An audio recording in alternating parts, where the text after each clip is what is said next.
ایک صحابی حضور اکرم صلی اللہ علیہ وسلم کی بارگاہ میں حاضر ہوتے ہیں، عرض کرتے ہیں یا رسول اللہ صلی اللہ علیہ وآلہ وسلم، زمانہ جاہلیت کے دو واقعات ہیں، ایک واقعے کے متعلق سوچتا ہوں تو میری ہنسی نہیں رکتی، ایک واقعے کے متعلق سوچتا ہوں تو میرے آنسو نہیں تھمتے۔ حضور اکرم صلی اللہ علیہ وسلم نے ارشاد فرمایا وہ کون سے واقعات ہیں؟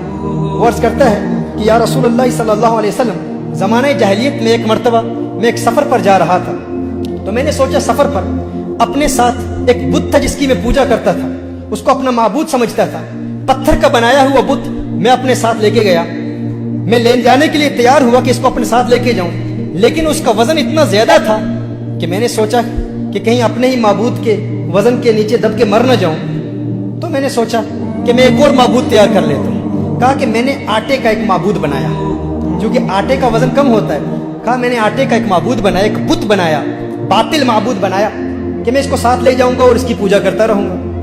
کہا میں اس کو اپنے ساتھ لے کر گیا، رستے میں اس کی پوجا کرتا، اس کی عبادت کرتا علیہ باللہ۔ کہا لیکن ایک وقت آیا کہ زیادہ راہ جو میرے پاس کھانے کا سارا سامان تو وہ ختم ہو گیا، تو کہا کھانے کا سامان ختم ہوا تو اب میں حیران تھا، کچھ وقت کے لیے تو میں نے بہت برداشت کیا، پھر میں نے اسی آٹے پر پانی ڈالا، اسی کو گوندھا، گوندھنے کے بعد پھر میں نے روٹی تیار کی، تو میں نے کہا ہے میرے خدا اگر آج کام نہیں آئے گا تو پتہ نہیں پھر کب کام آئے گا، میں نے اسی کو کھا لیا۔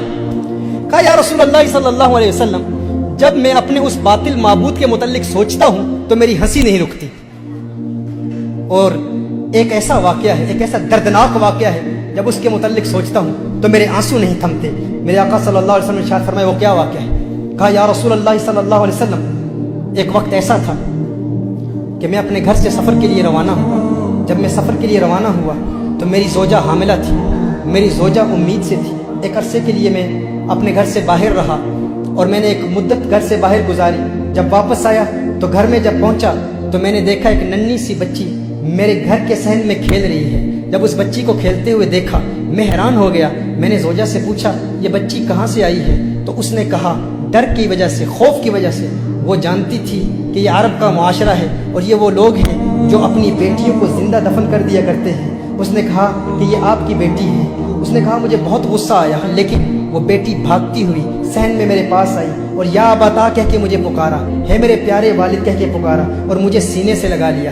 کہا اس وقت تو مجھے بہت پیار آیا، بہت محبت میرے دل میں پیدا ہوئی اور میں نے بیٹی کو زندہ دفن کرنے کا ارادہ ترک کر دیا کہ میں اب اسے زندہ دفن نہیں کروں گا، لیکن وقت گزرتا گیا، میرا لگاؤ اور میرا پیار میری بیٹی سے رفتہ رفتہ بڑھتا چلا گیا، میری محبت، میری چاہت، میری رغبت میری بیٹی سے رفتہ رفتہ بڑھتی چلی گئی۔ کہا کہ ایک وقت ایسا بھی آیا کہ وہ بلوغت کی عمر کے بہت قریب پہنچ چکی تھی۔ کہا لیکن اس وقت معاشرے کے بڑے عرب لوگ، ان کا روب اتنا تھا، ان کا دبدبہ اتنا تھا، وہ سویلائزیشن ہی ایسی تھی۔ ایک وقت ایسا آیا کہ میرا ظلم اپنی انتہا تک پہنچ گیا اور میں نے فیصلہ کیا وہ میری چہیتی بیٹی، وہ لاڈلی بیٹی جو بڑے پیار سے مجھے والد صاحب کہہ کے پکارا کرتی تھی، میں نے اپنی زوجہ کو کہا کہ اس کو فوراً تیار کر لے، اس کو نئے کپڑے پہنا، اس کی کنگھی کر اور اسے نہلا کر تیار کر کے اسے بتا کہ میں اسے فلاں رشتہ دار اور فلاں قبیلے میں ان کی شادی ہے، اس شادی پر اس کی سہیلیاں اس سے ملیں گی اور وہاں لے جا رہا ہوں۔ جب اس نے کہا کہ میں نے اپنی زوجہ کو بتایا، کیونکہ زوجہ جانتی تھی کہ عرب معاشرے میں کس قدر ظلم کیا جاتا ہے، اس نے کہا وہ اس کی کنگھی کر رہی تھی، اس کے بال سنوار رہی تھی، لیکن میری زوجہ کی آنکھوں سے اشکوں کی برسات جاری ہو گئی، بہت رو رہی تھی میری زوجہ، اور بچی نے بڑے پیار سے پوچھا ہے میری والدہ، ہے میری ماں، آپ کیوں رو رہی ہیں؟ اس والدہ نے بتایا نہیں، کیونکہ وہ والدہ جانتی تھی اگر بتا دیتی تو والد والدہ کو بھی قتل کر دیتا، معاشرہ ایسا تھا، وہ وقت ایسا تھا۔ میری زوجہ نے میری بیٹی کو تیار کیا، تیار کر کے جب وہ دروازے پر آئی تو میری زوجہ نے ایک جملہ کہا، اس نے کہا یا رجل لا تضيع الامانہ، یا رجل لا تضيع الامانہ۔ اس نے ڈرتے ہوئے کہا کہ ہے انسان امانت کو ضائع نہ کرنا، ہے انسان یہ اللہ کی امانت ہے، اسے ضائع نہ کرنا، اسے برباد نہ کرنا۔ اس نے کہا روتے ہوئے، میری زوجہ نے جب یہ جملہ کہا تو میری ننھی بچی بھی یہ جملہ سن رہی تھی، وہ بھی ان باتوں کو سن رہی تھی۔ کہا میں نے بچی کی انگلی پکڑ کر میں بچی کو اپنے ساتھ لے گیا، ایک صحرا میں لے گیا، بچی پوچھ رہی ہے۔ اب یہ 3 احادیث، 3 مختلف روایات کا نچوڑ آپ کی بارگاہ میں پیش کر رہا ہوں۔ وہ کہتا ہے میری بچی بار بار پوچھتی ہے میرے والد صاحب جس قبیلے میں آپ مجھے لے جانے والے تھے ये रास्ता उस कबीले को तो नहीं जाता, अब मुझे कहाँ ले जा रहे हैं। एक रिवायत में आया कि उस बच्ची ने कहा, उसने कहा कि मैंने बच्ची को उठा लिया, बच्ची थक गई। थोड़ी देर के बाद वो बच्ची खुद कहती है वालिद साहब आप थकावट तो महसूस नहीं कर रहे, आप थक तो नहीं गए। कहा मैंने अपनी बच्ची से कहा मैं नहीं थका। बच्ची ने कहा नहीं आप थक गए हैं, अब मैं आपके साथ चलूंगी। उंगली पकड़कर उस बेटी को वो वालिद अपने साथ उस सहरा में ले गए। अब जब उसने देखा कि मैंने गड़ा खोदना शुरू कर दिया, मैंने वहां पर एक गड़ा खोदा, तो बच्ची कह रही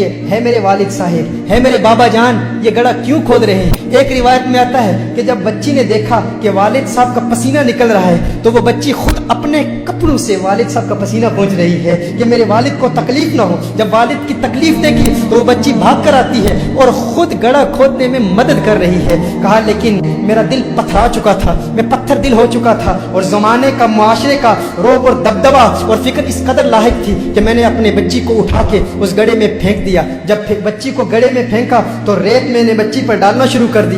एक रिवायत में आता है कि बच्ची ने अपनी उंगली से वालिद का हाथ पकड़ लिया। कहा है मेरे वालिद क्या आज तू मुझ पर वही जुल्म करेगा जो अरब लोग अपनी बच्चियों पर करते हैं, कि आज वही जुल्म करेगा। मेरी एक इल्तिजा है, मेरी एक तमन्ना है मेरे वालिद साहब, एक आरजू है। आज तू मुझे मार रहा है लेकिन मेरी एक ख्वाहिश है, मेरी वालदा को न बताना कि तूने मुझे कत्ल किया था, कहना कि उसी कबीले के लोगों में अपनी बेटी को छोड़ आया। एक वक्त ऐसा भी आया कि मेरी दाढ़ी पर उस रेत का गुबार मेरी दाढ़ी पर था, बच्ची उस कब्र में दफन हो रही थी और अपने हाथों से अपने वालिद की दाढ़ी भी साफ कर रही थी। उसको अपने वालिद की दाढ़ी पर जो गुबार था वो अच्छा नहीं लगता था। कहा लेकिन मेरा जुल्म अपनी इंतहा तक पहुंच चुका था। उसकी नन्ही आवाज खत्म होती चली गई और आखिरी जुमला उस बच्ची ने कहा, है मेरे वालिद आपको याद है जब मैं घर से बाहर निकली थी तो माँ ने क्या कहा था, या रजुल ला तदय्यिल अमाना, है मर्द अल्लाह की इमानत को जाया न करना, अल्लाह की अमानत को जाया न करना। कहा उसने चीख मारी और वो बच्ची वहीं मर गई। मैंने बच्ची को दफन कर दिया।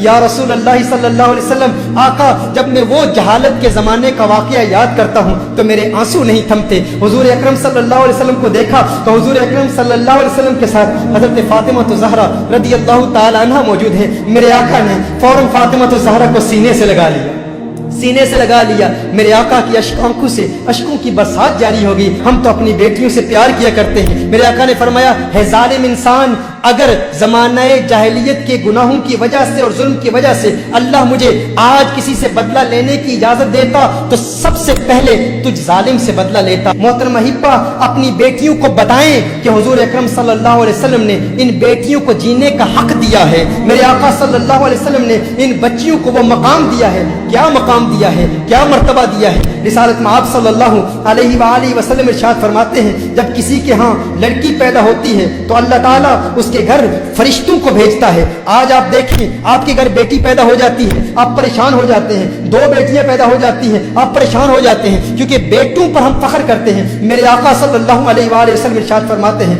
जब अल्लाह ताला किसी को बेटी अता करता है, लड़की अता करता है, तो उसके घर फरिश्तों को भेजता है। फरिश्ते आकर कहते हैं, है घर वालों तुम पर सलामती हो, तुम पर सलामती हो। फिर फरिश्ते अपने पर बिछा देते हैं, अपने परों के साए में उस बच्ची को ले लेते हैं और अपने हाथ उस बच्ची के सर पर फेरते हैं। और फिर फरिश्ते कहते हैं कि ये नातवा कमजोर जान है, जो इस नातवा कमजोर की परवरिश करेगा कयामत तक अल्लाह की मदद उसके शामिल हाल रहेगी। मेरे आका सल्लल्लाहु अलैहि वसल्लम ने इरशाद फरमाया, बेटियों को बुरा मत कहा करो। तुम देखते नहीं मैं मोहम्मद अरबी भी बेटियों वाला हूँ, तुम देखते नहीं मैं भी बेटियों वाला हूँ। बेशक बेटियां तो बहुत मोहब्बत करने वाली, गमगुसार और बहुत ज्यादा मेहरबानी करने वाली होती हैं। एक हदीस में मेरे आका सल्लल्लाहु अलैहि वसल्लम ने इरशाद फरमाया, जिस शख्स पर बेटियों की परवरिश का बार पड़ जाए और वो उनके साथ हुस्ने सलूक करे तो उसके लिए जहन्नुम से रोक बन जाती है।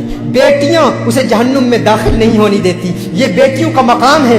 किसने दिया? मेरे आका सल्लल्लाहु अलैहि वसल्लम ने दिया। हजरत अनस रज़ियल्लाहु ताला अन्हु रिवायत फरमाते हैं, नबी करीम सल्लल्लाहु अलैहि वसल्लम ने इरशाद फरमाया, जो शख्स दो लड़कियों की परवरिश करता है, जो शख्स दो लड़कियों की परवरिश करता है यहाँ तक कि वो बालिग हो जाएं, तो मेरे आका ने इरशाद फरमाया, जन्नत में मेरे साथ वो यूं होगा जैसे ये दो उंगलियां मिली हुई हैं। अगर जन्नत में आका की सोहबत, आका की खिदमत में रहना चाहते हो, आका के करीब रहना चाहते हो, तो बेटियों की परवरिश करो। शारहीन फरमाते हैं, हुजूर ने दो लड़कियां फरमाया, दो बेटियां नहीं।